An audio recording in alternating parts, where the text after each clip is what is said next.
This afternoon, I am in San Diego visiting with Brent Bernau, who is the Collection Development Librarian at the University of San Diego Legal Research Center. Brent, it is our custom to begin these conversations by finding out a little bit about you as an individual or a human being as opposed to just another colleague. Could you tell us a little bit about your life, perhaps not only today, but even when you were younger? Sure. I grew up on a farm, on a small dairy farm in southern Wisconsin. One of four kids, each 4 years apart, so each of us could help with the chores. That used to be the system in farms, didn't it? Yeah, large families, or in our case, spacing them out. My parents didn't expect us to do that much. They always emphasized getting education. They would say there's much easier ways to make a living, and they just pushed us to do as well as we could in school. So I graduated from University of Wisconsin at Whitewater with a degree in journalism and English, secondary education. Taught school for a little while. Didn't do very well at that at all because I'm not a disciplinarian. Couldn't keep order in the classroom, huh? No, they gave me a group that was, I tell people they were like the sweat hogs.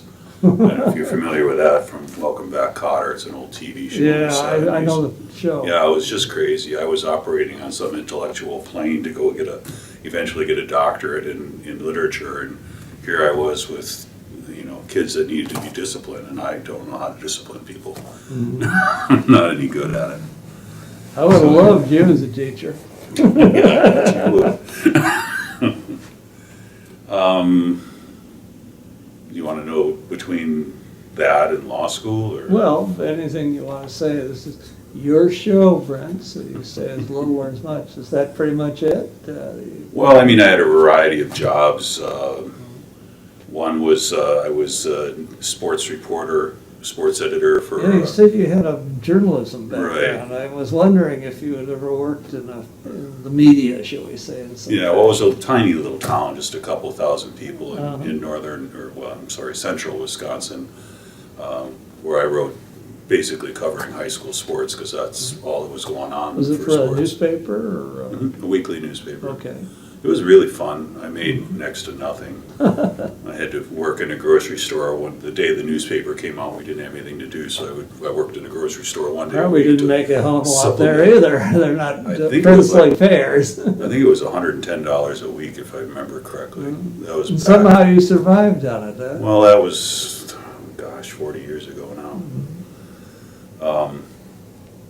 And then I was married at the time, and then went down to Madison and got a job with a temp company, and one of the jobs that I had there was to deliver beer, and it was really one of the better jobs I had because I got paid by the case, not by the hour, not on salary. I got paid by what I delivered.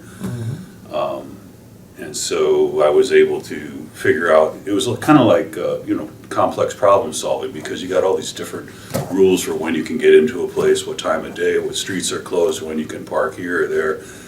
So it's like a big puzzle to try to figure all this out and all the moving parts and come up with the best route and, get done as quickly as possible. You can't get the most deliveries in the least amount of time, so you make more money per unit at a time. Right. So I made twice as much money as I did teaching school and never worked a full 8 hours because I was able to figure out the best route. School teachers have a very demanding schedule from what I've seen. I've got a sister who's a teacher and a niece, and they're working in the evening on class prep and checking papers and whatever else all the time. It's a really tough job. I think there were 7 periods and I had 5 different preps. And then the classes would be different Monday, Wednesday, and Friday than they were on Tuesday or Thursday. So it was like a whole new set of preps on Tuesday and Thursday, and it was just really overwhelming. What approximate grades were the students? Well, it's high school. High school. So when you said you had to keep order, you really kind of meant it. Well, like I had one class that was like the remedials. No.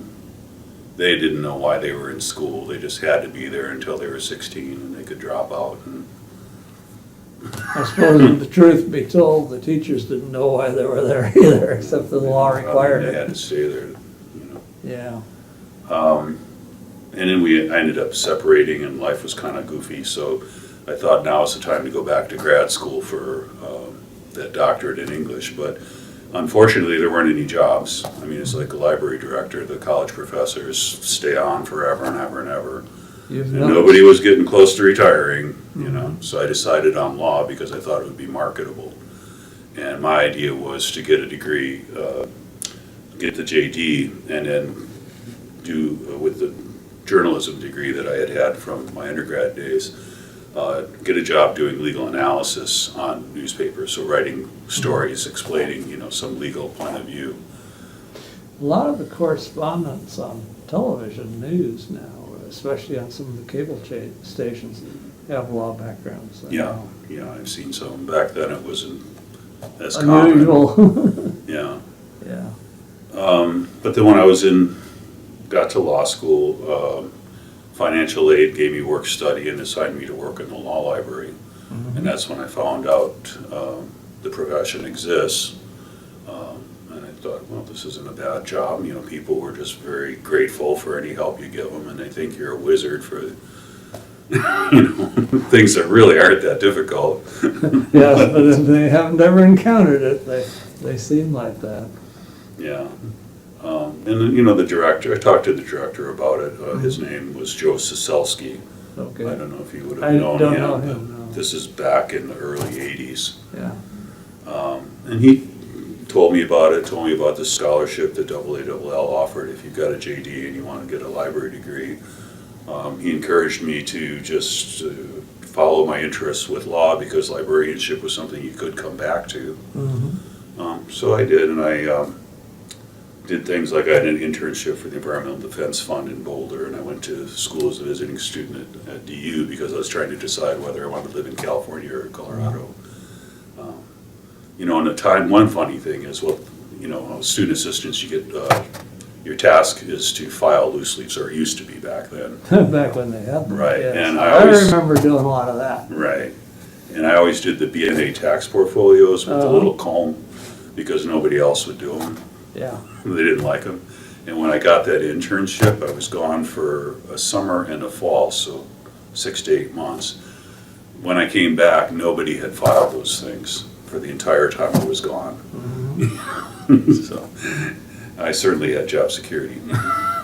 Well, I used that same reality one time to cut them from the budget. We had a budget cut, and I consulted with there were 2 tax teachers, one full-time faculty member whom I didn't talk to, and her counterpart was an adjunct practitioner, and I asked him, and he said he never used it, students never used it. Well, I sort of knew nobody was using it because it hadn't been filed for several years and nobody had complained. The filers, I think, were putting it in the file under the desk, the round one, you know, instead of going to the trouble of doing it. Yeah. And so I cut it, and some months later, she discovered I'd cut it, the faculty member, the full-time one. And, oh, did I get reamed out, but I think her colleague got a lot more scolding than I got. Yeah, I didn't actually reinstate it. I said, you know, we just don't have the budget. Yeah. You're just not being useful. She said, you know, she questioned another discipline. Said, why do you buy books in that? And you should be buying everything for me. And I said, well, since it was the dean's discipline, I knew I'd won the fight. So it was an interesting thing. Yeah. So, you know, finishing up with law school, Now, where did you actually go to law school? Was it Here. in Boulder? Oh, here. yeah, I'm sorry, yeah, right here. Okay. 82 to 85, so Joe Siselski was the director here at that time. Okay. Yeah, and I really mulled it over, and, you know, jobs are not plentiful for JDs. The bar is hard to pass, especially in California. Mhm. and double had a scholarship, so I decided to go ahead and get the master's in library science and not take the bar. And then Joe put me and another student on as a part-time summer reference librarian, which I did until I went to school. And then I decided to go to library school at Berkeley. That was because their program was 1 year long and UCLA's was 2. No. Well, So your family I opted choice by the time. After 3 years of law school, I opted for the shorter program. Yeah, I don't blame you there a bit.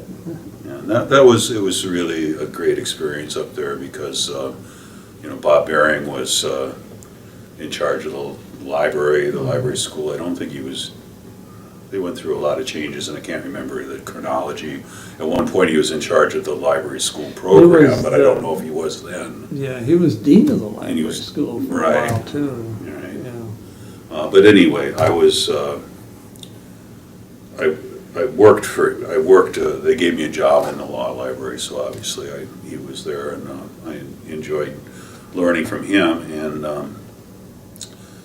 Kathleen Vandenhavel and I were his TAs for the legal bibliography course for the library school, and that was a really good experience to learn from him, to work with Kathleen.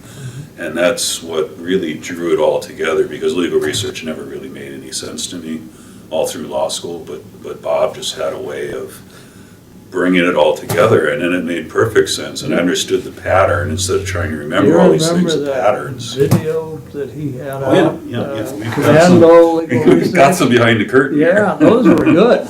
Yeah, I don't want to, I'm in charge of collection development, I don't throw them away because I don't want to. Yeah. Well, they're entertaining to watch, I think, Yeah. as well as educational for the era, yeah. Yeah, so he was, I looked up to him, and I guess he was a mentor because I just really enjoyed his outlook on life and his outlook on the law and librarianship. Competent, but not self-important, and funny a lot of times, very He's a great humorous. colleague, always has been, yeah. You mentioned that he was a mentor. Were there any others that you would put in that category? Well, Joe, of course, Joe Soselsky to begin with, but really, Bob was more it, and then after that, Nancy Carroll Carter hired me at Golden Gate, Yeah. and before that, Joan Howland came aboard as Bob's associate or assistant director. Yeah, of course So you then went to Minnesota. Right, Yeah. right. But she came while I was there as a student. So then I got to know her, and she was coaching me on the things to do to build a career. And that was really invaluable too, to get started. So she was a mentor for since Yeah, as well. yeah, I'm very grateful to Joan for taking me under her wing there, anyway. And then Nancy had a job at Golden Gate, which I applied for, and I had gotten a job in Florida, but I had met someone in San Francisco, and we wanted to stay together, but we weren't, he couldn't move. Florida is a bit distant. Well, no, I mean, he was on a student visa from a foreign country. Oh, so had to he stay there. really had to stay in school? He had to go on to city college. Yeah. I like to tell people it took me 3 degrees, but I finally had a college sweetheart. Well, why not? Yeah. So I was really hoping that Nancy would make an offer, and finally she did, so I just took it. I mean, that was the only choice, because I really wanted to stay together. It was a good choice, because 31 years later, we're still together. Oh, Nancy was around too, Yeah, in that yes, sense, we followed one another, and yeah. she hired me as government documents librarian and then left. She went off traveling. She loves to travel, and she went to China, I believe it was, Uh-huh. for a long time, quite a long trip. Mhm. But that government documents librarian job was a very good start, excellent start, because in addition to managing the documents program, I also cataloged all the documents, as well as doing all the check-in and stuff when there was nobody else to So do you it. basically learned what was there, I suppose. Well, right, and plus how many public services people have cataloging background? Not a lot. So it made Yeah. me, a unique commodity right from the day one. And then she also had like some supervisory responsibilities in there as well, and that's a big plus. Now, you formally moved up to public services librarian about a year after you came. Yeah, So about 1987, according to my notes. correct. 86 to 87, I was Yeah. docs librarian. 87, 88, I was. So public were you service. doing some of that work before you made the official change in title? Well, I mean, we both did reference. There's only a couple reference Yeah. It was librarians. a small shop, I remember. Right. Yeah. But then once I moved into that job, it's like greater responsibility, more reference, you supervise more people, and of course, you're in charge of all the public services for the place. And that went well. Mhm. We had a couple different acting directors, in Nancy's absence while they recruited, and then they finally got someone during that year, I believe it was. Actually, about a year later then, after you had moved up to that, you came south here to San Diego. Right, so I had 2 years' experience, and then I became the associate director here at the Yeah. University of San Diego. And then Nancy, actually, when she got back from China, she was holed up down in the law library basement doing her writing and research as she's done her whole life. And she was thinking about a job. So I told her that Joe Siselsky, who I had worked with as a student, was retiring, and there was a job here. So lo and behold, she applied and got the job, and was the director here, and then turned around and hired me as her associate down here in '88. So she had actually come before you came down here. You She were- was the director here, yeah, she Okay. hired me again. Okay. She's hired me 3 times. Poached from the old place, somewhat. And Nancy had quite a few things to do here. One of her goals was to professionalize the staff. Another was to build a new building and automate the library. So, she hired me to help her with that and get things done. I'm not much for writing or thinking. You're sort of a doing. Yeah, type, you got a job you want done, you call me. You want somebody to write about it, I'm not Well, your you were man. associate director and head of public services, so you must have had a pretty good swath of the oversight yourself to take care of.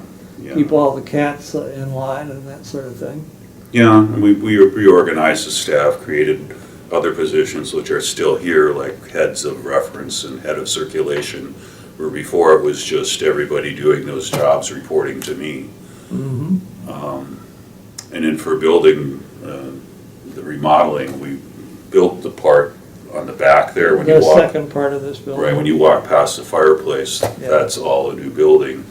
And so the project called for us to move into that, after it was completed, to move everything into there.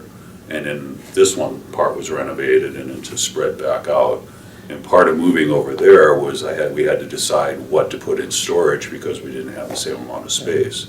I understand storage was close at hand in the parking lot, but still inaccessible. There was, right, there was like, well, we had to, it was, I don't know, like cargo containers, I believe.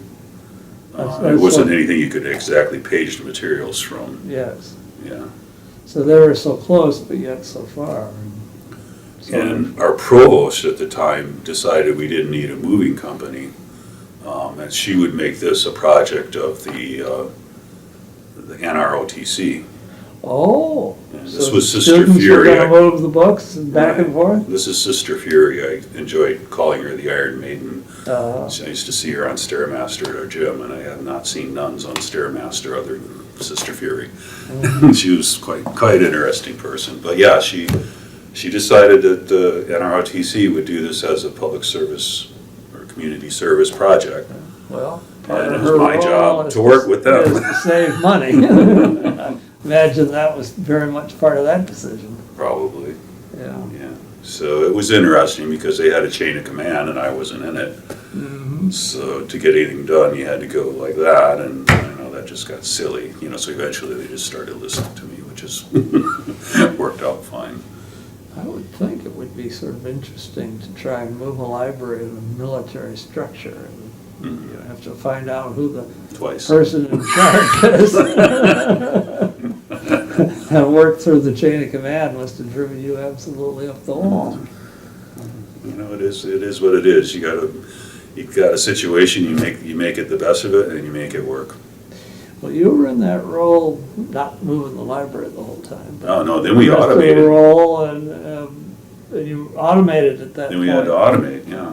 But you were in the job about 4 years. Yeah, before we you- did a lot during those 4 years, I Yeah. tell you. It was, Then it was back we had to to barcode the entire San collection. Francisco after that. Yeah, So- we had to barcode the entire collection, and of Uh-huh. course, I was in charge of the crew, making sure they put the barcodes in the right spot and, come up with what to do if this and this, and, You're right, there are always little glitches in any project of that complexity. Something will not quite fit the norm, and then it's got to be Right. solved. but we got it done.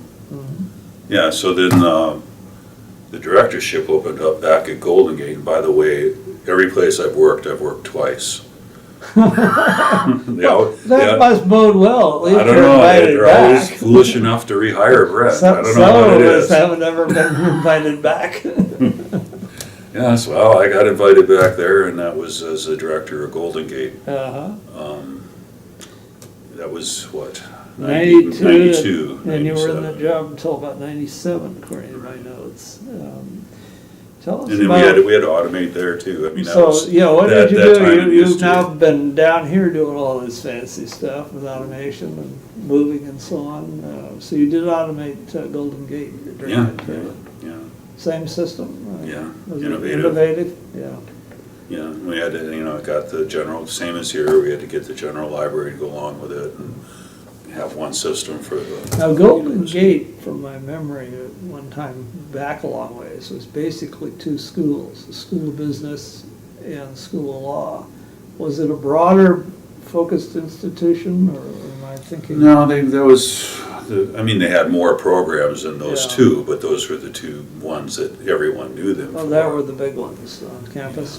Okay, because I was thinking it was perhaps a little broader institution than just College of Business and the Oh, School yes, of Law. yeah, there is more, that's for sure, but it's a small university, and those are the two major programs. Mhm. And they've had their share of challenges, maintaining their status. Their viability too, I suppose, financially. I mean, it's tough times for especially smaller schools, lesser known. Yeah. And they survived through all that at this point. Yeah. Yeah, it wasn't, as far as career moves, I mean, I always looked at my career as a vehicle to enable me to live where I wanted to live and have the life I wanted to live. So, I could have gone to bigger name schools, especially, with Joan's guidance and support, and Nancy's and Bob's. Yeah. But really, what I wanted to do was stay here in California. I didn't really want to go to a big name research institution. Well, you didn't, on the next move, I know, you came to Thomas Jefferson. here in Right, San so after Diego. 5 years of being in management, it's like, is this all there is? I'm gonna be a director for the next, I think I was 43 at the time, so it'd be 25 years, and it's like, I want to do some other things. And the other thing is that, I went into the law librarianship for certain reasons, certain satisfactions and enjoyment that I got out of it. And as a director, those things weren't there. You're worrying about budgets and personnel and a lot of those kind of issues, Not which you'd worry about everybody's anywhere. thing. I could be managing a dime store and I'd be still worrying about budgets and personnel, And I didn't care about I had that. some very good associates, and they could have run the library just fine. They had all the skills and background, except the experience of not having done it. And yet they didn't want to take on those aspects of being the director, of having to deal with the outside It's all world different. and get resources and Yeah. take care of the problems you can't delegate to others because they maybe are very special or very unusual. I also really didn't have an interest in teaching and writing. I mean, I know I'm a bad academic, but I really just, it didn't do anything for me. I'm a Have you ever doer, done you know. any teaching, or Pardon? have you ever done any teaching? Yeah, I other did. than when you were in Yeah. teaching the high school? No, I taught advanced legal research 2 semesters. Team taught it with John Atkins, in fact. Okay, Uh, so you had some experience at that as And I well. wrote one article. Well- You know, it's like, not terribly academic, but again, you know, Well, why don't you got tell it. us a little bit about Jefferson, Thomas Jefferson. That's a little different kind of a model than you were in. yeah, well, in that case, it was, you know, my partner, it's kind of a silly story. I mean, my partner, we met in San Francisco, and he loved San Francisco. Well, I love San Diego, so I said, come on, we gotta go down there. So when the job opened up down here, we moved here, and we moved in the weekend we moved in, it was 103. And it's like, it's never this hot I in guess San you Diego, but. don't live right on the ocean. You beach, lied to huh? me. So I had to run out to Home Depot and buy an air conditioner all and knowing I'd never need it again. But anyway, so then, you know, after 4 years of being here, I said, well, I guess we gotta go back, so you're happy. So we go back and we get up there and it's like, I miss San Diego, I wanna go back. And it's like, You had learned what you knew about the it's city, like, huh? "Hey." Yeah, so, you know, and management just wasn't my cup of tea, and we both wanted to be in San Diego, more fitting to our lifestyle. San Now, your Francisco's a- partner had worked out his status with the US government, so he didn't have to stay in school to stay here or anything. Oh, no, we got that cleared up, but I mean, San Francisco's a beautiful place, and there's a lot of things to do, but as far as, you know, I just work on my house and stuff like that, and I like to have a parking lot when I go shopping. So this was. San Francisco is a bit crowded there on that peninsula. I never took advantage of the culture and fancy things that you can do that are available, so this was a better fit. And, you know, I decided it was could be a good thing to step back, which seemed rather radical at the time, because once people become a director, they never leave. But yet, like, law school deans go back to teaching, college presidents go back to teaching, and it always baffled me why it seemed like I was the only director that went back to doing what I went into the profession for. I don't know why that is. Well, you may have made a very sensible decision. I mean, you tried management long enough to know you could do it, but also know that you maybe didn't really want to. And as you say, Yeah. life's full of trade-offs. And, you know, you're just like you're down here instead of in San Francisco. There are advantages. You and your partner like the city. You certainly found that out when you were going to go back up there. And why not? I Yeah, mean, and building a it's career. sensible thing to do. Building a career between San Diego and San Francisco isn't all bad. No, not at all. But then Nice- Carla, both nice parts of the country. yeah, Carla Castetter was a director, and we were friends, and she had this reference job open up, and, you know, so she called me and said, you know, I don't know if you want it, but if you'd like it, but I do have a job. Yeah. So I said, yes. So what do you do now here primarily? I know there's no more building projects underway, at least none that I've heard any rumors about. You've cataloged and set up the automations, so. Yeah, no, I Is your did. job mostly now reference? No, I was a reference librarian, and I did interlibrary loan and those government documents for the first 5 years. And then in 2012, the collection development job opened up. And I decided reference was it's just changing so fast. I mean, we had to learn different databases, it seemed, and all kinds of different stuff, just constantly. And you don't even get to master one, and you got to learn more new stuff. And it was just, I'm getting old. And my mental capacity. So you basically structure what the direction the collection's headed in, and then you Right, select. so I wanted something that I could, you know, there was new things all the time, but not at such a blistering pace, let's say. What sort of, tell us a little bit about your collection policy here, whether it's formal or informal. What sorts of things do you target for acquisitions now, and in what formats? Well, we have a list of subjects that we call collection intensities, and I just rewrote it, I just updated it, because I hope to retire in less than 5 years, so now it's updated for whoever takes over Whoever from me. takes over is gonna have a big leg up on the job. Yeah, but fortunately for it's, him. the emphasis is electronic. Uh-huh. The subject areas, it just varies. It's a spreadsheet that's several pages long, and it's ranked from basic, out of scope, basic, instructional, and research. And that's how we do it. I mean, my charge was to make it paperless, the process. Otherwise, it was based, on like the green slips or the Midwest slips or the gaunt sheets of paper that get routed around and getting lost. So I converted it to spreadsheets, all of it. And then I include links to the publisher description so people can see a full description, not just a title and author and subject heading. I gather the circulation data, so if we have a previous edition, it says what editions we have, how often it's circulated, how many schools, how many law schools in California own it. Then I also, with the budget cuts, I had to start looking at pricing. So I also search every book on Amazon, and I often we get pretty significant discounts buying through Amazon, and save lots of money. I mean, I can get a $400 book for $200. That's well worth taking advantage of, I think. So if there's a savings of more than $20, we will get it from Amazon, and often there will be savings of much more than that.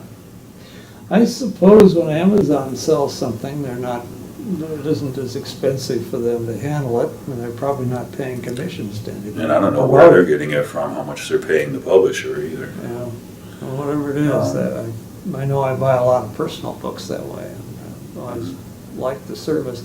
The other thing that I like is I can always pretty much find the book. You go to a regular bookstore and they may or may not have it, depending on what it is. So all of that information's on a spreadsheet, and then I post it on SharePoint, and the librarians all have, and I put a 2-week deadline on it, and they have 2 weeks to offer their input, at which time I remove it, and then at the end of the month. You go outside of the library with any faculty or who participate in any of this evaluation or not? Not on a regular basis. I mean, if they recommend something, definitely we get it. But we don't. Well, we might ask them if what their opinion is on a resource if it's a pricey one. But just regular day-to-day operation, no. So your collection development includes media of all sorts that's now used, paper for books? Well, yeah, I guess that when I told you we focus on electronic, and the process I described to you is for monographs. We do buy print monographs, not electronic. We don't get e-books. But the major things like Those don't seem to have been very popular most places I most of the law professors, well, there's really no demand for it. Yeah. We've got a couple professors that like the e-books and will use them, but they're not demanding that we get more. Now, a lot of monographs from a few years back, which is my experience, we bought because we thought they probably would never be digitalized in any sense, normal sense of that. Is that held up, or is a lot of them available electronically? I don't think a lot of them are available, because when I look, I told you part of the data that I include in the spreadsheet is how many California law libraries own a specific title. And I don't see their names showing up when I do check the electronic record. I mean the record for the ebook. I don't see law libraries listed on there. It's mainly college or university libraries. So I don't think we're alone. I mean, I pretty much get that information off of the print resource. Now, in terms of collection development, are you at a point where you have to weed things from the collection to make room, or do you No. have expansion space with all No, the we already- weeding that's maybe already been done? A couple of years ago, I went through the entire collection and weeded it and threw away thousands of titles that should have been on the shelves, but I don't know if you know, people don't like to weed. I know that you throw it away and you might Like I said, ruin the you want day. something done, you give me a Yeah. call. I don't mind it. Jeff Hayes the same. I We go up were there and throw starting books that away. when I was still active. We were taking the periodicals from the shelf, but we weren't really weeding in the true sense. We sent them to a storage facility that the Washington Research Library Consortium had east of Washington DC. So we weren't exactly weeding, we were just moving them off our shelf and making space for things we needed. Yeah, had no, space for. I came up with a weeding policy and Yeah. got it vetted by all the people involved, and then I just went upstairs to the reading room and started filling carts. I suppose the Take 'em to the easiest dumpster. stuff to weed would be whatever you get on the Westlaw Lexus type databases. Well, yeah, I mean, I was targeting like pamphlets and old editions of like practice material that, Unneeded stuff. right, I mean, I don't mean historical treatises, I mean like things that come out every year and you don't need all 10 Must have editions. helped you a Old bit, case though, books. when finally the ABA and, well, I don't think US News has done this yet, but they dropped their emphasis on volume count. Yeah. That must have helped in terms of weeding some of that junk, because a lot of libraries would Yeah. keep stuff just to have something more to count towards. Oh, yeah, that. that's, I think, a big reason why a lot of that stuff was there. Yeah. But as far as, I forgot, we were talking about the split, but we do buy print monographs, but then we get electronic databases to cover a lot of the things that, like the primary law. And then like one good thing we added this year, hopefully we'll be able to continue, is the West Study Aids. Maybe we'll cut all of those horn books and nutshells in print, but we're trying it for a year and seeing, how it goes over. But as far as weeding to make room, we really don't need to, because we've already canceled so many things that there's not that much growth, like all the reporters pretty much are I think this canceled. line of questioning about that reflects my era, which towards the end, we were so tight on space. And we hadn't really gotten to the point where we could truly start weeding books. Well, we're not to the point yet, but I mean, we canceled all these reporters, but they're still upstairs. Well, Oh, at so some you- point, we can so you throw them, could we can throw throw them away away. the old ones. And then there's not gonna be anything upstairs. Yeah. I wanted to weed the California room, but looking at it, I mean, I would probably be throwing away a huge chunk of it, like close to half of it, because it's a lot of government reports from the 70s, like on trailer parks and stuff, and it's like, we really don't need that, Don't think it's a But if hot I throw- topic at the moment. But if I throw it away, then we've got empty shelves, Yeah. and then we're gonna have to, somebody's gonna want our space, so it's not my decision. I'm happy to go out there and weed, but Still then you're gonna have an empty room, and you're strategically gonna like be, the old director in you. yeah, I mean, you're gonna have to make a decision if you want the empty shelves, and then law schools wanna convert that to classrooms or something, and maybe they should. It's not my call, but, Yeah. you tell me what you want, and I'll do it. Well, sort of moving beyond your everyday efforts, you also have been active to some extent professionally outside of the institution itself. I know when you were up in San Francisco, you were elected president of the Northern California Association.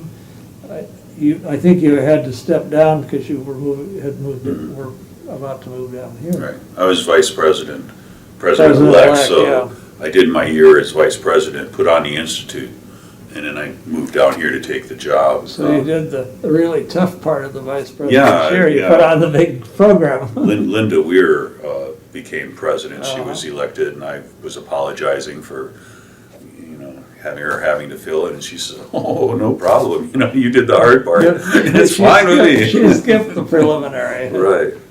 The work, yeah. Yeah, to me, it was always important to do I put my energy into the local level, working with chapters, because I felt like that's where I could do the most good.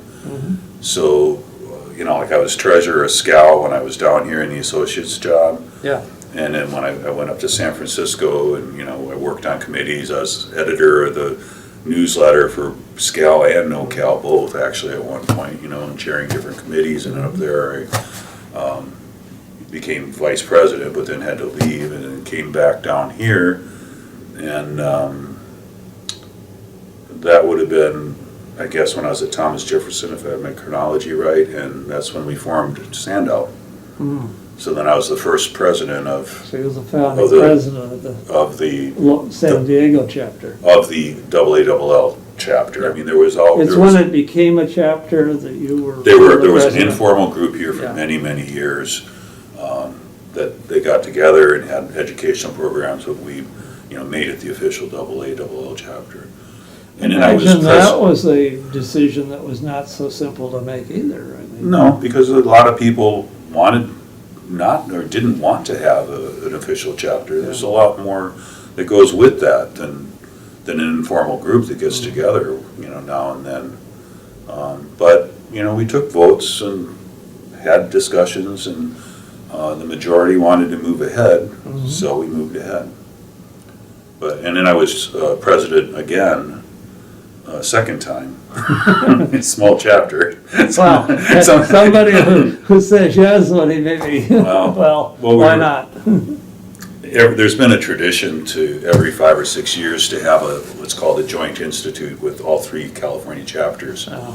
So in 2011, the decision was made to have one in 2012. So I wanted to do the planning for that, so I did run for vice president just so I could take, and it was here in San Diego, so that I could work on it.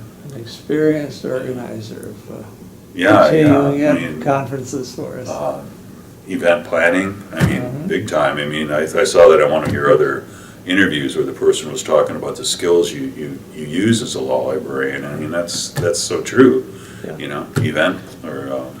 We collectively do an awful lot of things, because even the people at most levels in the law library have an organizational sense that I think many of our colleagues elsewhere in the school don't have. No, they don't. No. And when certain things need to be done and done right, it's not too uncommon to call for those people that can do it, pull it off. Yeah, and then like the barcoding and the moving of the library was like systems analysis, basically coming up with the workflow that moves things the quickest, the most efficiently.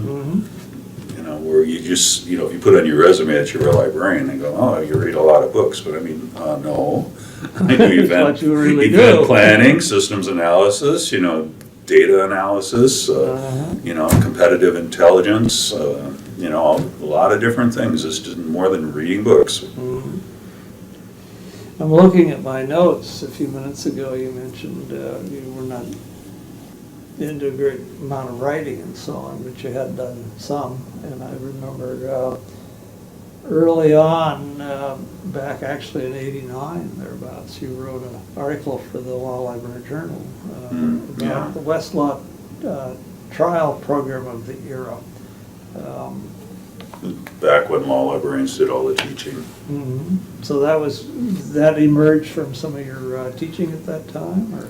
Yeah, exactly. We the law librarians taught computer-assisted legal research, and the usual way it was done is you lectured, and then you would be in a computer lab of some sort, and you would move everybody through lockstep, telling them, do this, do that, and you invariably had people that would be bored to tears because they're moving, they don't need to go that slowly. And you'd have others who were totally befuddled by the keyboard in front of them. And so it was like a constant tension, and nobody was really happy. So I developed a script, a self-paced script, where I just handed it to each person. They worked through it at their own speed. I moved around as a resource person to answer any questions those that went through fast, that had the inclination, could go off on tangents and find more. And those that needed more help and to move more slowly, I was there to help. And so I just wrote an article about it that I thought that was really made the most sense for that type of instruction. Mm-hmm. It wasn't, earth-shaking. Well, it was earth-shaking in the sense that it was probably right, actually, especially for that era. But it was perhaps perceived by those who felt they didn't have the resources to give that much one-on-one attention to those people. But you're right, you can learn a lot of it on your own with the right guidance and introduction. And where you got stuck, that was your job to help them. Yeah, that would seem to make a lot of sense. I did leave the profession for several years. Mm-hmm. From 2001, right after I had made the decision to leave, and then the terrorist attacks happened, and I had made the decision to leave thinking, I can do something else, the economy's good, I'll be able to get another job somewhere, and then that happened, and things were not so good, certainly for a while afterward. But from 2001 to 2007, I did real estate appraisals. I was a trainee on residential real estate appraisal. And in my neighborhood coffee shop, the lady, I got a dog, and I'd walk the dog every morning, and I'd stop there and get coffee with the dog, and she said she was going to sell the place. And I was like, really? Well, I could probably do this. I could do the real estate appraisals 3-4 days a week and do this a couple days a week. And I had the money, so I ended up buying it. And that was, it didn't work out that way. That took all of my time. It was really a great experience. 14 months, I didn't have a single day off. Christmas, I was working. Yeah. New Year's, Thanksgiving. Your customers wanted you. Sure, I could have put up the sign that said closed, but then you don't have any income. And customers vote with their feet, They want a cup of coffee on Christmas Day. The coffee business is quite competitive. Very. I see so many of these small baristas shops all over in parking lots and so on. And the profit margin is very thin. So, you really have to serve what people want in a manner in which they want to receive it and give, good customer service, because you can't have I don't feel well, I'll just put up the sign, I'm sick today. You just can't. They'll vote with their feet. They'll go somewhere else and find out, this is a nice place, and they drift away, Yeah. So, I doubled my revenues from the time I bought it to the time I sold it. I doubled the overall revenues, which I'm pretty proud of, because, I think it's a lot of people, that would be quite a challenge to do, especially coming from academia, where you don't exactly have those kind of skills. The perception is that we don't have to worry about such things. And then I decided, I really loved the job, but I was not making any money. I made enough, I kept the bills paid, I made enough to live on, but it was like, I wasn't going to I'd be doing it till I died, until I was 80 years old, So that's what helped to get you attracted back here? Well, I decided I would take the bar exam, which I had never taken. You said you had not done that earlier. Never took the bar, and I decided, this was 2007, I graduated in 85, so that's 22 years later, I decided to take the bar for the first time. Sort of a gutsy move, I think. Yeah, gutsy, I don't know if that's the right word, but yes. But I thought, what, I'll do wills and trusts for my customers in the coffee shop, I'll open an office in my house, I had a little studio, and, I'll just do wills and trusts for all these people that I know in the neighborhood. Yeah, it was tough, and about that time, Nancy needed a part-time reference librarian, because she had hired a full-time person who couldn't start till August, and this was probably January. So she called me and asked if I was interested in working part-time temporarily. And I waited, because I knew I needed as much time as possible to study, because it's been so long. You'd sold the business at that point. November 1st, I was you were starting to get ready for done with the coffee shop, and I was taking the February bar. And I hadn't had anything to do with law in years, nothing to do with libraries or the law, thinking or reading or writing. I had stopped doing that. serving coffee, balancing the books, that type of thing. But anyway, I decided to go ahead and take it, even though I didn't intend to come back to libraries, just to have something in case I didn't pass the bar. So that's the way it was. But and taking the bar probably wasn't such a good idea. I mean, here I was trying to, remember what I had learned when the kid next to me was in kindergarten.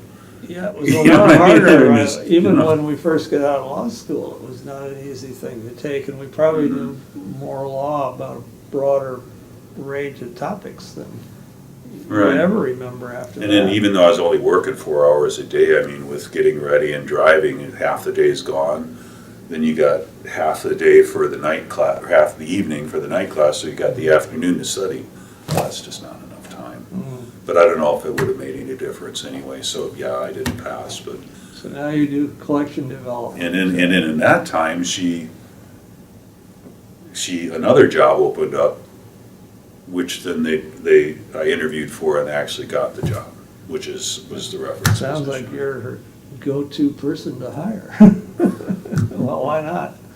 She's done it in the past and knows what she's getting, I'm sure, as a person. I guess we go back a long, long way. Well, maybe on that, Brent, I should mention that we're probably nearing the end of today's conversation.